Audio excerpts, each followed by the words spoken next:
Daughters are no longer being raised to be wives.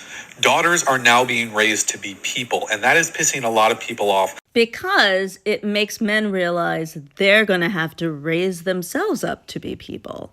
What do I mean? Well, first, the idea that we were even independent people with dreams and hopes is in many ways a very new concept coming out of the Enlightenment. And part of this is expressed through how we do work. Before, you did the job largely that your family did. It didn't really matter if you're a man or a woman. You farmed, you did the work. But it also meant everybody had an order. Everybody had a place to be. It was, however, very hierarchical and hereditary society. And in creating the American mythology, we mythologize breaking that kind of society down, which resulted in this myth of the self-made man. And of course, for this myth to persist, there were some fairly self-made men, but it was an astronomically low statistic, and the vast majority of white men remained at the bottom of the system. One of the greatest periods of social mobility in our society was after World War II, when lots of men had the GI Bill, got a college degree,